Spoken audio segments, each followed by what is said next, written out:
শুভ সকাল বন্ধুরা, তোমাদের সকলকে স্বাগত জানাই আমার ইউটিউব চ্যানেল লেটস টিচে। আজকে যে বিষয়টি নিয়ে আলোচনা করতে চলেছি সেটি হলো তৃতীয় শ্রেণীর প্রথম পর্যায়ক্রমিক মূল্যায়ন 2025। তোমাদের সকলেই জানো যে তোমাদের তৃতীয় শ্রেণীর পরিবেশ পরীক্ষা আসন্ন এবং বিভিন্ন জায়গায় শুরু হয়ে গেছে। তাও আমি এই প্রশ্নগুলো দিলাম, অবশ্যই তোমরা পরীক্ষা দেওয়ার আগে একবার অন্তত ভিডিওটি চালিয়ে দেখে নাও।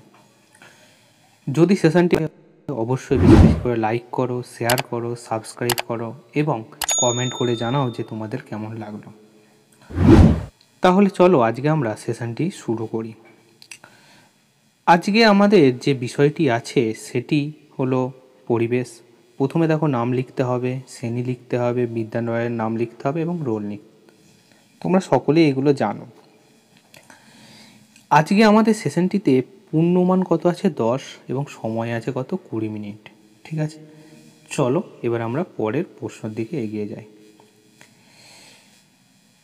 পরের দেখো বলা হচ্ছে যে সঠিক উত্তরটির নিচে দাগ দাও। প্রথমে দেখো কয়ের দাগের বলা আছে যে দুধ ঠান্ডা করে তৈরি করা হয় কি, ছানা, সন্দেশ নাকি আইসক্রিম। তাহলে আমার উত্তর কি দাঁড়াবে? উত্তর হবে কি? উত্তর হবে আইসক্রিম। পরে প্রশ্ন বলা হচ্ছে এদেশ থেকে অন্য দেশে গেছে কি, আলু, টমেটো নাকি আম। তাহলে উত্তর কি হবে বলো? উত্তর হবে আম হবে। আমাদের হজমে সাহায্য করে কোন জিনিসটি, দুধ, ডিম না পেঁপে। তাহলে আমাদের হজমে সাহায্য করছে কি? পেঁপে। পরের প্রশ্ন আছে উদ্ভিজ খাদ্য হলো ড্যাশ, মাংস, চাল, ডিম। তাহলে উদ্ভিজ খাদ্য কোনটা? হলো চাল। পরের কি বলা হচ্ছে ঢ্যাঁড়সের অপর নাম কি, ভেন্ডি, ওল, কচু। তাহলে উত্তর কি হবে? ভেন্ডি। এটা খুব ইম্পর্ট্যান্ট প্রশ্ন।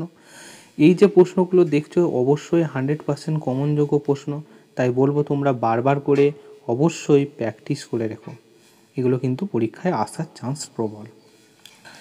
শূন্যস্থান পূরণ করো। শূন্যস্থান পূরণ করোতে কি বলা হচ্ছে দেখো, বলা হচ্ছে জীবের জলকে মুখের ড্যাশ বলে। জীবের জলকে কি বলে? মুখের লালা বলে।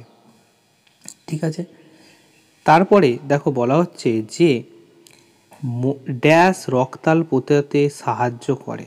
কোন জিনিসটা রক্তাল পোতাতে সাহায্য করে? কি হবে? মোচা বা কলা হলো আমাদের রক্তাল পোতায় সাহায্য করে। ডাব পাকলে ড্যাশ হয়। ডাব পাকলে কি হয়? নারকেল হয়।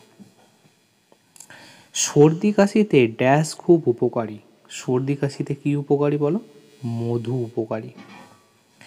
তারপর বলা হচ্ছে খাবারের প্যাকেটে ড্যাশ লেখা না দেখে কেনা যাবে না। তাহলে কি লেখা দেখতে হয় আমাদের? তো অবশ্যই তারিখটিকে দেখতে হয় যে কোন তারিখে সেটি এক্সপায়ার হচ্ছে আর কোন তারিখে সেটি মেড হয়েছে, তৈরি হয়েছে।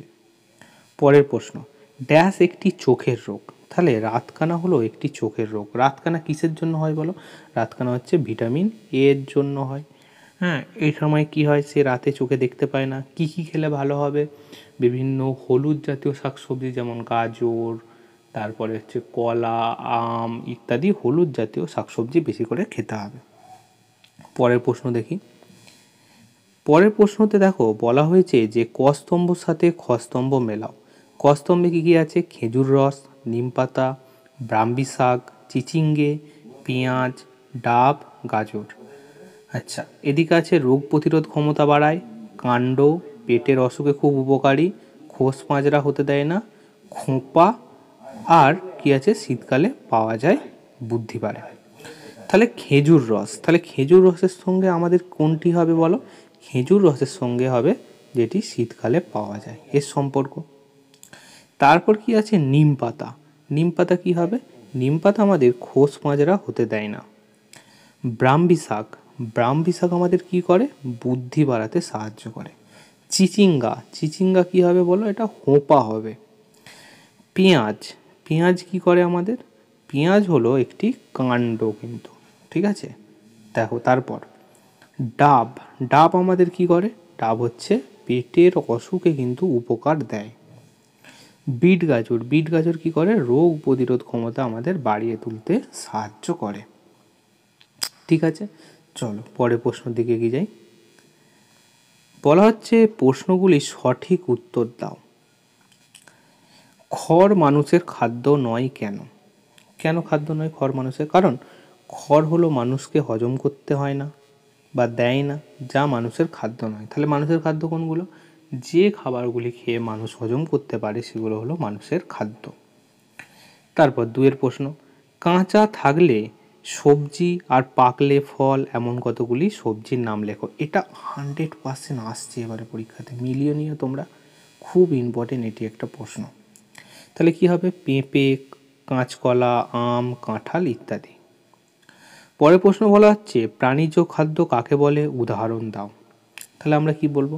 যে সকল খাদ্য আমরা কোনো না কোনো প্রাণীর কাছ থেকে পাই তাকেই বলে প্রাণীজ খাদ্য। যেমন দুধ, ডিম, মাছ, মাংস, মধু ইত্যাদি, এগুলো হলো প্রাণীজ খাদ্য। পরের কি বলতে থাকো। পরের বলা হচ্ছে যে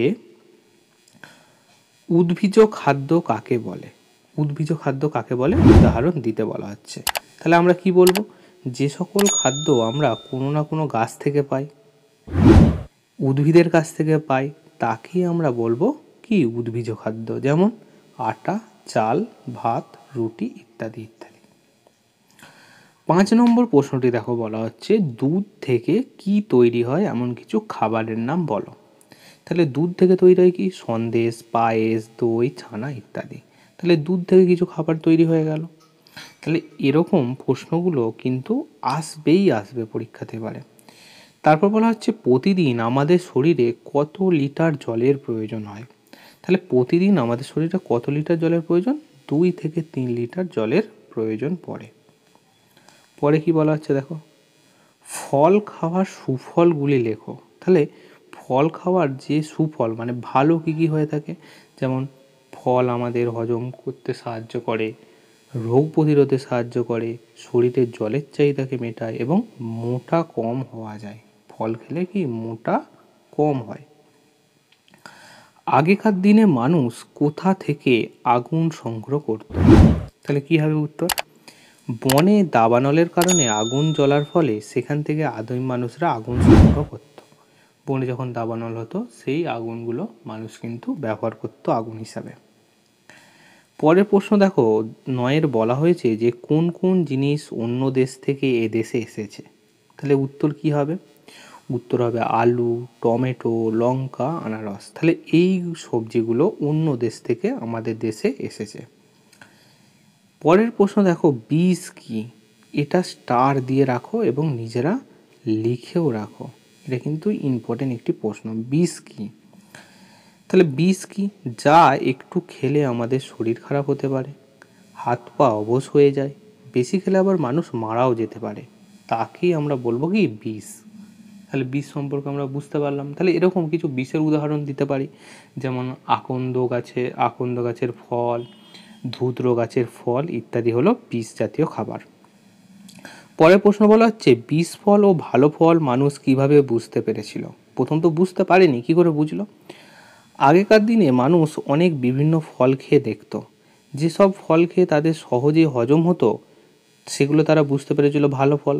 আর যে ফলগুলো খেয়ে তাদের শরীর খারাপ করতো বা তারা মারা যেত, বিভিন্ন পশু পাখি সেসব খেয়ে মারা গেছিল, এই সব দেখেই তারা বুঝতে পারলো যে এইগুলো বিষ ফল। তাই এখান থেকেই তারা বুঝতে পেরেছিল যে বিষ ফল আর ভালো ফল কী বা কীভাবে তারা বুঝেছিল এইভাবে। ঠিক আছে, তাহলে আজকে আমরা 3য় শ্রেণী সম্পর্কে প্রথম পর্যায়ক্রমিক মূল্যায়ন থেকে বেশ কিছু প্রশ্নোত্তর নিয়ে আলোচনা করলাম। অবশ্যই যদি তোমাদের ভালো লাগে সেশনটি বেশি বেশি করে লাইক করো, শেয়ার করো, সাবস্ক্রাইব করো এবং বন্ধুদেরকে জানাও যে এই চ্যানেলে এডুকেশন সংক্রান্ত এরকম ভিডিও তোমরা পেতে চলেছো। After all, thanks for watching.